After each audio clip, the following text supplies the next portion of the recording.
Assalamualaikum warahmatullahi wabarakatuh. Perkenalkan, saya Wahyu Putri Listianingrum dari STKIP PGRI Ponorogo, Prodi PBSIB Angkatan 2021.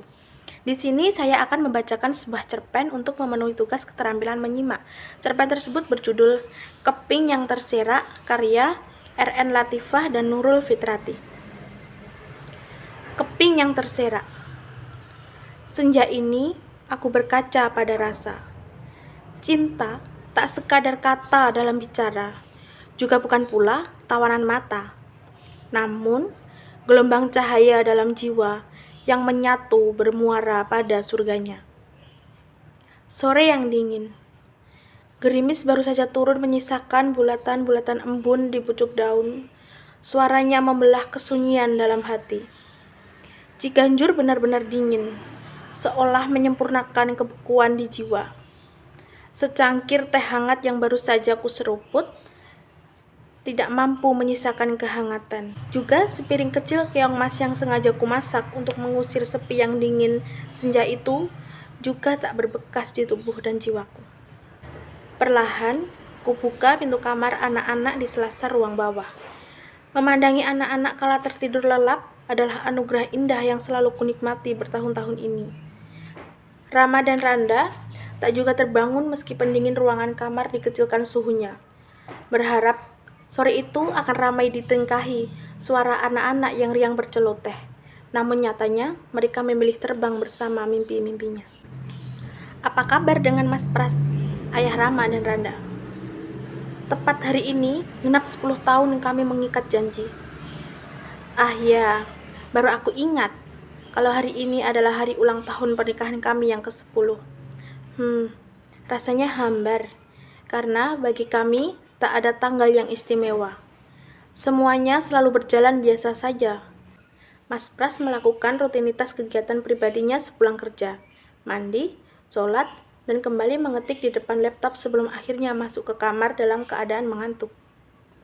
Sudah bisa ditebak, wajah penuh kelelahan yang hampir pasti disodorkannya padaku. Tak ayal lagi, bayangan tentang suami dalam kisah-kisah drama percintaan selalu menghantui pikiranku. Suami yang setia, baik, mau mendengarkan segudang cerita tentang anaknya, dan yang pasti, suami yang penuh dengan romantisme. Rasanya itu semua hanya ada dalam alam khayalan. Parahnya, aku seperti tak pernah menemukan sosok yang begitu, kecuali pada satu lelaki. Satu lelaki, ya, tapi tunggu dulu, karena lelaki itu bukanlah Mas Prasetyo. Bukan lelaki halal yang semestinya menjadi tempat cinta menepi dan berlabuh. Dari kejauhan, terdengar sayup-sayup suara azan. Bergetar rasanya hati ini ingin segera berlari menuju hamparan sajadah panjang. Mengembalikan sebuah kesadaran baru dengan bersujud dan memohon. Ya Rob, hangatkan kembali cinta ini pada suami hamba. Lelah hati ini bila harap ada di ujung sana, di tepian sebuah lukisan berbingkai keretakan. Tak mungkin bagi hamba bila hati ini terbelah, sedang cinta pastilah berbuah kerinduan. Dan rindu ini telah kau gariskan dalam satu ketetapan bernama kesetiaan. Pagi di pertengahan bulan Desember, meski semalam diguyur hujan lebat, tapi pagi ini matahari menampakkan cahaya binarnya. Assalamualaikum Bunda Rama, suara cerah yang kuyakin pasti milik lelaki tampan itu. Refleks, aku memandang si empunya suara. Sedetik, 2 detik, menatap penuh rasa. Wajah sumringah di hadapanku. Astagfirullah, baru kemudian tersadar, inilah pintu-pintu masuknya setan yang semakin menguatkan rasa kagum pada lelaki muda di hadapanku. Tatapan inilah yang melemahkan cintaku pada Mas Pras. Lelaki berusia 2 tahun lebih muda dariku dengan balutan kemeja koko putih itu adalah Guru Rama. Lelaki itu bernama Reno. Wajahnya segar dan pembawaannya ramah. Ia tak pernah menolak bila aku datang berdiskusi tentang perkembangan Rama, baik di kelas maupun di sekolah. Ia juga punya segudang stok cerita tentang Rama. Informasinya tentang pola asuh anak juga selalu bertambah. Dan Reno tak segan membagikannya pada siapa saja, terlebih pada aku yang membutuhkannya. Seperti pagi itu, aku memulai perbincangan dengan menjawab salamnya. Waalaikumsalam, Pak. Bagaimana perkembangan Rama sepekan ini? Perbincangan tak terhindarkan lagi, karena aku terus bertanya dan menceritakan pengalaman Rama selama di rumah.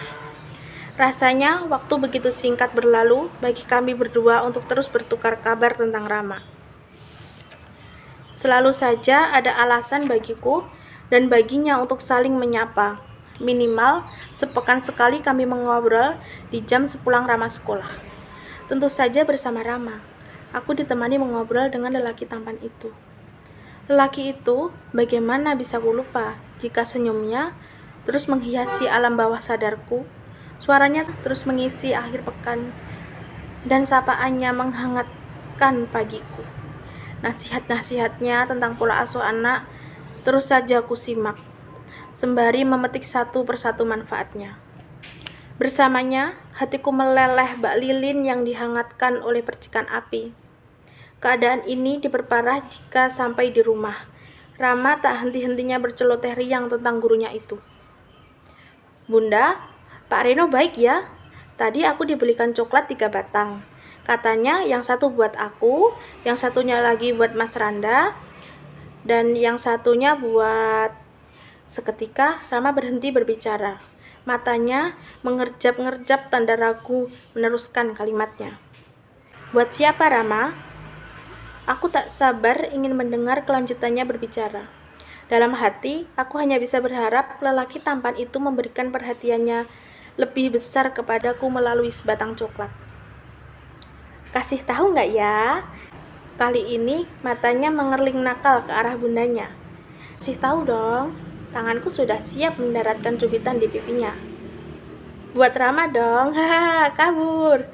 Rama pun berlari ke kamarnya sambil tertawa riang. Kenapa aku begitu penasaran dengan sebatang coklat dari Rama tadi?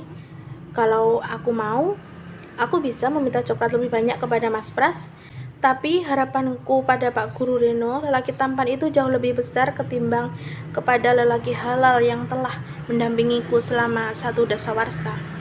Oh tidak, aku benar-benar merasa sedang mabuk kepayang, bak gadis-gadis belia yang sedang menerima surat cinta dari pangeran impiannya.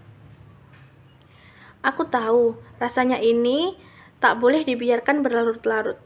Namun, siapakah wanita yang tahan menghadapi lelaki dingin dan tak romantis seperti Mas Pras? Bila istrinya mengutarakan keinginan terhadap sesuatu, sudah pasti jawaban yang ku dengar dari Mas Pras, beli aja sendiri, ambil uangnya di ATM.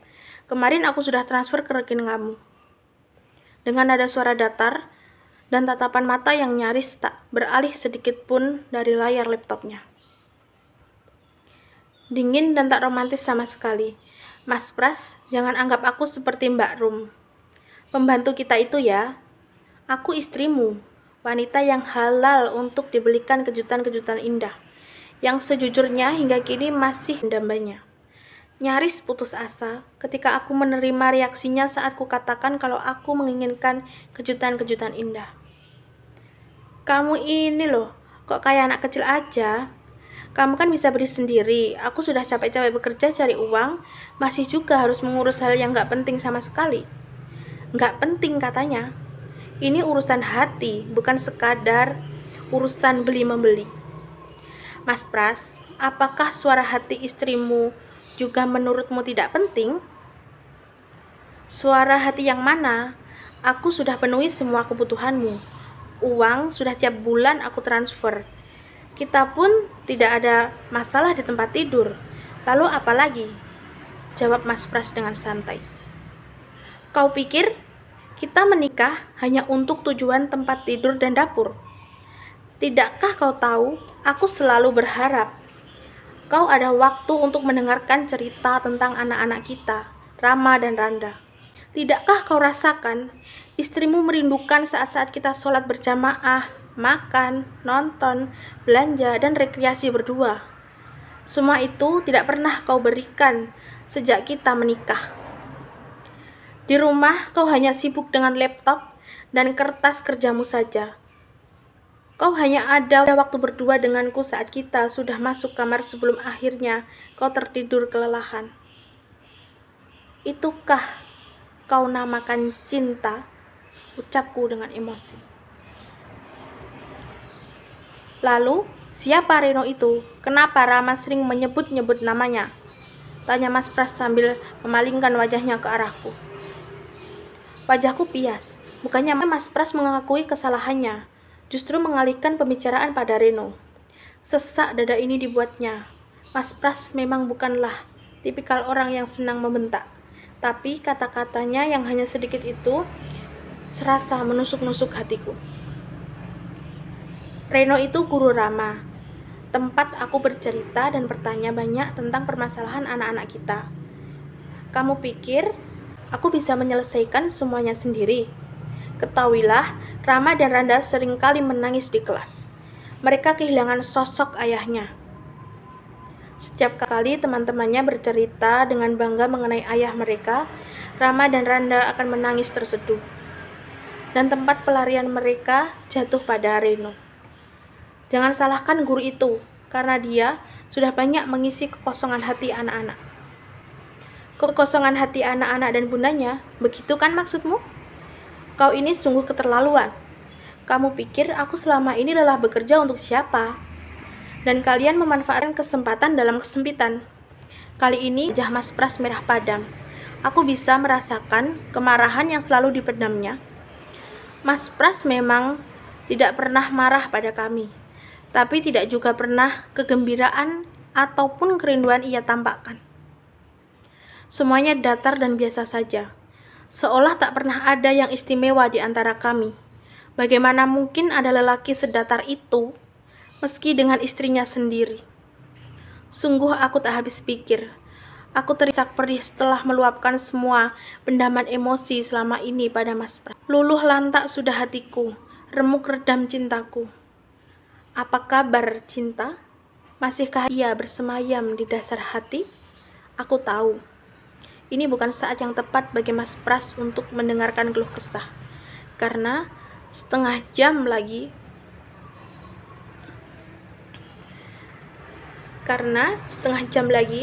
pesawatnya akan terbang ke Singapura. Tapi kapan lagi aku bisa meluapkan semua gundah ini? Bukankah sudah 10 tahun rumah tangga kami berjalan bagaikan mesin waktu yang datar tanpa emosi, dan kami berdua menyimpan kepedihan dalam hati. Selimut yang kami hamparkan bahkan nyaris tanpa irama, datar. Apakah itu yang namanya cinta? Percuma saja mengharapkan cinta dari laki-laki sedingin Mas Pras yang hanya selalu memikirkan kertas kerjanya saja. Dulu, orang selalu bilang akulah wanita yang paling beruntung sedunia karena satu-satunya wanita yang bisa meluluhkan hati Mas Pras. Ya, lelaki gunung es yang menjadi idola di kampus, selalu menjadi bahan perbincangan di kalangan teman-teman mahasiswi di kampus. Mas Pras yang tampan, cool, dan smart, 3 hal yang membuat teman-teman kagum padanya, termasuk aku yang selalu menyediakan waktu untuk menatapnya dari kejauhan.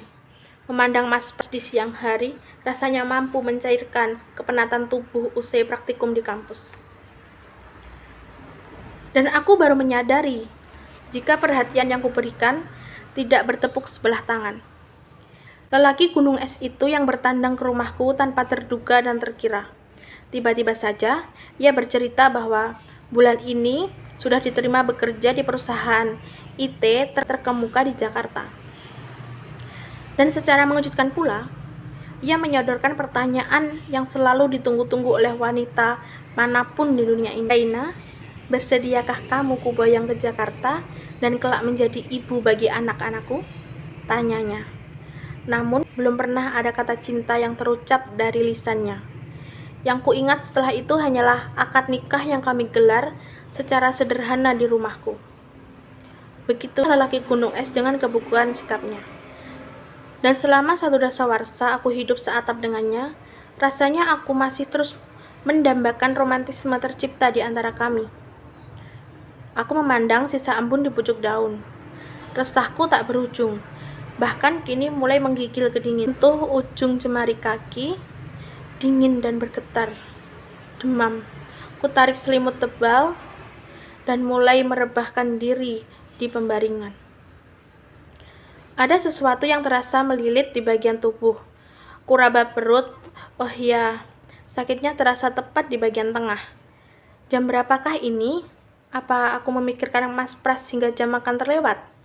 Sedetik, 2 detik, terasa semakin sakit. Kurai handphone di meja tidur, memencet nomor dapur tempat biasanya Mbak Rum menyiapkan hidangan kami. Mbak Rum, tolong antarkan susu low fat dan roti daging asap keju ya, aku tunggu di kamar. Pintaku dengan lemah. Sebelum Mbak Rum tiba di kamar, tubuhku sudah serasa melayang dan aku sudah tak ingat apa-apa lagi. Tiba-tiba, ada suara bocah kecil di samping telingaku. Bunda, Bunda, bangun dong. Mataku sedikit terpicing, semuanya putih, dingin, tirai, dan di sekelilingnya berwarna putih semua. Perutku masih terasa melilit. Terdengar lagi suara lirih di samping. Bunda, ini Rama. Bunda bangun ya. Tangan mungil itu mengguncang-guncang tubuhku. Iya sayang, Bunda ada di mana ini? Ini sedang di rumah sakit. Tadi Rama menelepon saya dan kami beramai-ramai membawa Bunda kemari. Suara itu, apakah aku tidak salah mendengar? Pak Reno, tanyaku lirih. Ya Bunda, tadi Rama yang hubungi Pak Reno. Bunda jangan marah ya, jawab Rama. Bunda tidak akan marah, tapi ayah kurang suka bila ada lelaki lain di kamar ini. Tiba-tiba suara bariton Mas Pras ada di tengah-tengah kami. Ayah? Rama kaget dengan suara ayahnya. Ya Rama, lain kali kalau ada apa-apa dengan bundamu, kamu jangan telepon gurumu, tapi teleponlah ayahmu, perintah Mas Pras. Maafkan Rama, ayah. Habisnya, selama ini kalau Rama sedih atau marah, Rama selalu bercerita pada Pak Guru Reno. Soalnya Rama kira ayah tidak ada waktu buat Rama bercerita. Ayah, maafin Rama ya. Tangis Rama pun tumpah. Randa yang dari tadi tidak bersuara, tiba-tiba mulai berbicara. Iya ayah, jangan salahkan Rama atau Pak Reno. Kami kadang tidak tahu harus bercerita pada siapa. Kasihan kalau hanya Bunda yang memikirkan kami saja. Setelah Randa selesai berbicara, tiba-tiba Pak Reno berniat untuk segera pergi dari rumah sakit. Maaf Pak Prastyo, saya pamit dulu. Maaf bila tadi saya turut campur dalam urusan keluarga Bapak. Tapi Rama bilang, Bapak baru akan tiba dari Singapura besok malam. Jadi segera saya antar bundanya ke rumah sakit, karena kondisinya sudah mengkhawatirkan. Sekali lagi mohon maaf ya Pak. Kemudian maafkan juga Rama. Mohon tidak dimarahi lagi karena dia tidak salah. Tidak seharusnya bukan? Laki-laki seperti Anda yang mengetahui adab dan etika, lalu pergi mengantarkan istri orang ke rumah sakit? Sinis suara Mas Pras terdengar tinggi menegur Reno. Lalu, maksud Anda, Bunda Rama tidak akan dibiarkan pingsan begitu saja di rumah. Sementara Rama menelpon saya dan menangis mengiba-iba bantuan saya. Dia meminta saya datang karena dia pikir ayahnya tidak pernah ada waktu untuk menemaninya. Jawab Reno dengan penuh kesal. Dan Anda kenapa dengan seenaknya masuk dalam kehidupan keluarga kami? Ingat posisi Anda adalah guru, bukan konsultan bagi istri saya, tegas Mas Pras. Pak Reno, ayah, kenapa jadi bertengkar? Ini semua salah Rama ya? Rama menangis terduduk di sudut ruangan. Wajahnya ditelungkupkan pada lututnya. Ia menangis kencang. Bukan Rama, ini adalah masalah antara Pak Guru dan ayahmu. Maaf ya, kalau sudah membuat Rama bersedih. Sekarang Bapak pamit dulu ya. Insya Allah ayahmu yang akan menyelesaikan masalah ini. Hanya itu kalimat terakhir yang diucapkan Reno sebelum akhirnya dia benar-benar berlalu dari hadapan kami. Dari ranjang RS aku hanya bisa menyaksikan dua lelaki itu bersiteru. Sempat kulihat rahang Mas Pras mengeras, pertanda ia memang sedang benar-benar diliputi amarah yang terpendam. Tangannya terkepal ke bawah mengisyaratkan kegalauan hatinya. Namun satu hal yang melegakan, ia tak lagi menggertak ataupun mengatakan kalimat-kalimat yang menyakitkan pada Reno. Dibiarkannya, Reno berlalu dari hadapan kami. Sementara di sudut kamar, Rama dan Randa saling duduk bersisihan. Mereka saling diam dan hanya menatap satu sama lain. Suasana di ruangan ini sangat tidak nyaman. Aku yakin anak-anak pun merasakan adanya emosi di ruangan ini. Aku hanya bisa terdiam, menanti keajaiban Allah turun dan datang menghampiri kami. Aku tiba-tiba melirik dalam hati, ya Allah, semoga hidayah sore itu mengetuk hati Mas Prastio demi kebaikan keluarga kami. Sedetik, 2 detik, tiba-tiba suara Rama yang mengakhiri kebekuan di ruangan ini. Dengan takut Rama mendekati ayahnya, mengulurkan tangan dan lirih berkata, "Ayah, maaf." Sekilas Mas Pras terkesiap. Tidak menyangka bila Rama akan memberikan reaksi sedemikian indahnya. Dan dalam hitungan beberapa menit, Mas Pras akhirnya luluh juga. Dipeluknya Rama dengan pelukan yang erat sekali. Rama dan Randa, harusnya ayah yang minta maaf pada kalian. Selama ini, ayah terlalu mementingkan urusan pekerjaan hingga mengabaikan anak dan istri. Maukah Rama dan Randa memaafkan ayah? Pasti mau dong ayah, dengan satu syarat. Apa itu Rama? 2 dong syaratnya Rama, Randa menimpali.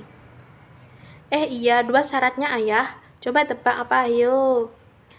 Kalian pasti minta coklat 2 batang kan? Jawab ayah seketika suasana sore itu mulai mencair. Ayah, bukan itu. Terus apa yang kalian minta? Ayah harus minta maaf pada Bunda dan Pak Reno. Kompak, Rama dan Randa mengucapkan hal yang sama bebarengan. Kalau dengan Bunda, pastilah ayah akan minta maaf. Tapi dengan Pak Reno, kenapa ayah harus minta maaf? Coba ayah tanya, menurut kalian apakah baik bagi seorang laki-laki seperti Pak Reno membawa Bunda kemari? Ayah cemburu ya pada Pak Reno. Itu tandanya ayah, kata Randa sambil melirik ayahnya. Cinta sama Bunda. Mas Pras seketika menghayut omongan Randa yang belum tuntas sembari melirikku di pembaringan. Akhirnya, suasananya benar-benar sudah mencair. Rama dan Randa sudah bisa tersenyum kembali. Kemudian dengan suara lemah aku bertanya kepadanya, "Ayah, tadi yang menghubungi ayah siapa?" Suaraku masih lemah. Mbak Rum yang telepon. Perasaan ayah memang tidak enak sepanjang jalan tadi, sehingga jadwal penerbangan ke Singapura ayah batalkan. Bunda, maukah Bunda memaafkan kesalahan ayah selama ini? Ayah kurang peduli dengan keluarga kita. Ayah yang tidak pernah mengungkapkan perasaan apapun pada Bunda dan anak-anak. Ayah yang tidak pernah menyediakan waktu untuk menjadi imam bagi kalian. Ayah tidak pernah menyediakan waktu untuk menjadi imam bagi kalian. Tanya Mas Pras sambil menggenggam tanganku. Aku mengangguk perlahan. Ayah juga minta maaf pada anak-anak ya. Rama dan Randa, maafkan ayah ya nak. Sini mendekatlah, ayah sungguh sayang pada kalian. Mas Pras memeluk Rama dan Randa, kemudian mengecup keduanya. Sungguh indah. Setelah 1 dasawarsa, aku menunggu momen ini. Merekatkan kembali keping-keping hati kami yang telah terserak. Allah sungguh maha mendengar. Telah mengabulkan pinta dalam sujud-sujud panjang kami. Dalam penantian yang akhirnya berujung pada keutuhan jiwa. Luar biasa, tunas-tunas cinta mulai bermekaran di hati kami. Dan yang pasti, ayah sayang pada Bunda. Senyum Mas Pras merekah lebar. Ini merupakan suatu anugerah terindah dalam hidupku. Sungguh, bila kau bertanya, di manakah ada cinta? Sudah pasti akan kukatakan, cinta telah berlabuh di hati kami. Ciganjur, Desember 2012. Sekian pembacaan cerpen Keping yang Terserak dari saya. Ada kurangnya saya mohon maaf. Wassalamualaikum warahmatullahi wabarakatuh.